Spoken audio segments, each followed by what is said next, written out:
I just finished putting the second coat of marine lacquer on the truck bed, and I want to give you guys a couple tips to make your truck bed or outside wood preserving experience a little bit better.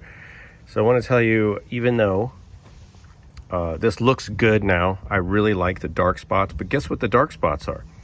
These dark areas are where the clear coat had peeled off, and then I had to add more stain. Now this stain is Imperial Red. It's a water-based stain. I put it on oak. This is an oak bed. And I really like the way it's looking now, but it's kind of been a nightmare because this is only about 1.5 years old. I put this on and I stained it, and then I sprayed it with urethane, did like 2 or 3 coats of urethane, or clear coat. Actually, you know what? I don't even know what the clear coat is made of because it doesn't say, which also concerns me. So in a way, and to be clear, I'm an amateur. So let me give you a couple pointers. First of all, if you're going to do a wood bed, make sure you prep it. You round the corners of everything. You want to round the edges here, right? Because if it's sharp, and usually they're kind of sharp, so you need to round them off so the coating will stick. You don't have to worry about the stain sticking, but the coat, whatever coating you put on, if it's going to be outside, and this truck lives outside, believe me, a couple weeks in the sun, a little bit of rain, it's going to get hammered and start to degrade quickly, more quickly than you think. So this is a fix after about 1.5 years. And what I did is I got some marine varnish. I went to, where'd I go? I want to say Roger Dunn, but that's golf equipment. Not Sherwin-Williams, the other one. And what I did is first I re-stained it. Of course, I cleaned it. I re-stained the wood. I scuffed with 220 and also a green pad. You can scuff with a pad, whatever. And then I applied a coat of marine varnish gloss. But here, I want to tell you this.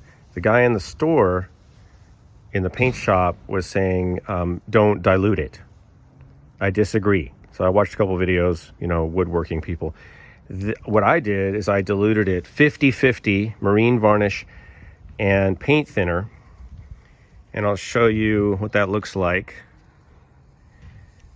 And this goes on plenty thick. It goes on pretty thick. I wouldn't want it any thicker than this right now. It's fine. It flows out and it kind of lays down. And what you don't want is something that's going to go on thick and then if you brush over it, more than a couple times, you get brush strokes in there and it's just really goopy, takes longer to dry, etc. So I would recommend thinning it out, 50-50 or 60-40, but definitely thin it down a little bit. And then you want to scuff it between coats, tack it with something, obviously, just like regular painting procedure. But I would have done the marine varnish first. And actually, they say to do about 5 coats of marine varnish. And I would do it with a brush. Or if you're going to spray, make sure, especially if you have oak, that you seal the grain. You've got to seal the grain. Otherwise, you end up with what I have, which, I don't know how well you can see that. You see those lines, right?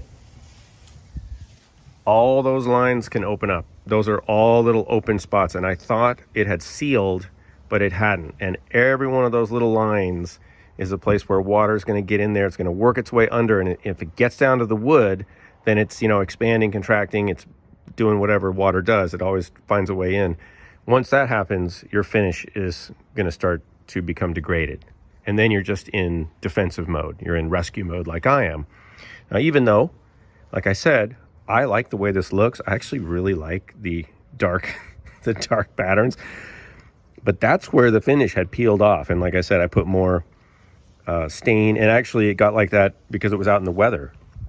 So it has this slightly weathered look, right? Like the original didn't have any of this. It didn't have any of this dark stuff in the grain. So actually, I got lucky because I think this looks amazing now. is actually really beautiful, and I'm going to sell the truck, so hopefully this will just last long enough so I can sell it and the new owner doesn't have to deal with anything like I had to deal with. But that's my tips for you. So make sure you prep the wood, round all the corners. I don't know if I can show you here, I also put drainage. Let me see if I can find a spot right here. You see that? Right there. Every foot of every board has a drainage notch, so that when this gets water in it, it doesn't have to run to one of the ends to drain out. It can drain straight down. And that's another thing, you guys. If you're doing a wood bed, I don't know why people think they need to seal a wood bed. That is the opposite of what you want to do. You want this to drain as fast as possible. The person that had this truck before me, there was a whole different bed, of course, and the wood was really trashed because there was like sealant under here. It's like they had tried to seal this off. I mean, we're not trying to carry water in a truck bed, right? I don't know why people think you need to seal this. Anyway, if you do think that, stop thinking that and start thinking about making this into a sieve. You want the water to drain out as fast as possible. So you can put a notch. I put drainage notches, like I said, these are 8 feet, every foot. So there's like 6 notches in here, plus the ends. And that is how you want to drain it, get it draining quickly. All right, so marine varnish. I would have just gone straight to the marine varnish. Forget clear coat. Do the marine varnish, probably will be your best bet. And then of course, if the best case scenario, get the truck inside if you can, or at least get some sort of a cover, like a truck bed cover, or what I do now, I just throw a tarp over it. And because it's outside, and I just don't have any way to even buy a cover for this, because I put the latch on the inside, and if I put a cover on it, there's no way to open it because usually you have to take the bed down to undo the cover. And I don't want to be drilling holes in the truck, because one of the things I like about this truck is that it's completely clean, right? There's no hardware on it. So that's what I have for you guys in this video. Thanks for watching. Make sure to like, subscribe, hit the bell for notifications. I hope this has been helpful.